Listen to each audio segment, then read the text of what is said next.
Hi guys, কেমন আছো তোমরা? আশা করি ভালো আছো। তো আমি একটা বিয়ে খেতে গিয়েছিলাম। তো ওই জায়গা থেকে আমরা এখন বাসায় আসতেছি। বিয়ে বাসাটা থেকে আমার বাসা হচ্ছে অনেক কাছেই, হেঁটে যাওয়া আসা করা যাবে। তো আমি হচ্ছে বিয়ে বাসাতেও ভিডিও হতে চাইছিলাম, কিন্তু আমার একদম মনে ছিল না। খালি গেছি, খাওয়া দাওয়া করেই চলে এসেছি। আসার সময় মনে হলো আল্লাহ, আমার কাছে না ফোন আছে, আমি না ভিডিও করব।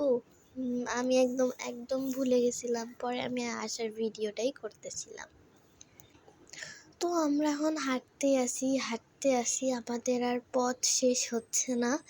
আর এই খুবই রোদ পড়েছে, এই রোদের মধ্যে হেঁটে হেঁটে আসতেছিলাম। আর আমি আঙুল দিয়ে দেখিয়ে দিয়েছিলাম যে এই বাসাটার মধ্যে কলিং বেল টিপে দৌড় মারবো।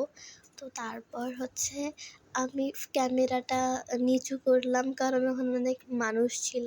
তো আমি সিসি ক্যামেরা তখন খুঁজতেছি। তো পরে আমি একটা সিসি ক্যামেরা দেখে, আর অনেক মানুষ ছিল, ওসব দেখে আমি একদম দৌড় মারছি। মেরে এখন চলে আসতেছি, নাহলে আমি কলিং বেলটা টিপতাম। আর আমরা এই যে ক্যামেরাটা নিচু করেছিলাম, কারণ হচ্ছে ওখানে অনেক মানুষ ছিল, ওরা তাকাই ছিল এই জন্য। আরও সামনে যেতে যেতে একদম এই জায়গাটাতে একদম মানুষ ছিল না, যার কারণে আমি একদম শান্তিভাবে ভিডিও করতে পারছি। দেখো জায়গাটা কি সুন্দর, খালি আমি আর আমার সাথে ক্যামেরা। তো গাইস দেখো আকাশটা কি সুন্দর হয়েছিল। আমি আকাশের একটা ভিডিও করে নিলাম। এখন আমরা সোজা যেতে থাকবো, যেতে আমরা ওই রাস্তাটা দিয়ে একদম ঢুকে যাব। ওই ঢুকে গেলে এখন আমরা আমাদের বাসার অনেক কাছে আছি। এখন আমরা এই দিক দিয়ে সোজা চলে যাব। আর এখান থেকে সোজা চলে গিয়ে কিন্তু আমরা একটা রাস্তাতে ঢুকবো। ওই যে আমরা রাস্তাতে চলে আসছি, এদিক দিয়ে এখন আমরা যাব।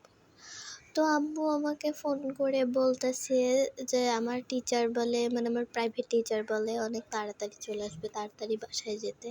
এই জন্য তো আমি তাড়াতাড়ি হেঁটে হেঁটে বাসায় যাচ্ছিলাম। আর এই তো আর অল্প কিছু দূর, এদিক দিয়ে সোজা চলে গেলেই আমরা আমাদের বাসাতে চলে যাব। তো আমার আজকের কিন্তু ওয়েদারটা খুবই ভালো লাগছে, অনেক সুন্দর হয়ে আকাশটা হয়েছিল। আর আমার যতই কড়া রোদ হোক, আমার কিন্তু রোদ অনেক ভালো লাগে। বৃষ্টি যেন না হয়, আমার বৃষ্টি একদম অসহ্য লাগে। আমি জানি না কেন এই রোদেও আমার অনেক ভালো লাগতেছিল। আর আমি এত তাড়াতাড়ি হাঁটতেছিলাম যে আমার স্যান্ডেল বারবার খুলে যাচ্ছিল। তো গাইস, অবশেষে আমি আমার বাসার গলিতে চলে এসেছি। আর একটু হাঁটলেই বাসা। ও ফাইনালি এত রোদের মধ্যে হাঁটতে হাঁটতে চলে এসেছি। আর এই ভারী ব্যাগটা আমি নিয়ে এত দূর আসলাম, একটা হাতে ব্যাগ আর একটা হাতে ফোন। আরেকটা তো ওড়না, ওটাও তো সামলাইতে আর পাচ্ছিলাম না। তো এইখানে রোডটার মধ্যে আমি একটা ছবি তুলে নিলাম। তারপর আমি তাড়াহুড়া করে যাওয়ার সময় দেখি আল্লাহ স্যার চলে আসছে, ওই জন্য আমি তাড়াতাড়ি ক্যামেরাটা অফ করে ফোন রেখে দিছি। Bye bye guys.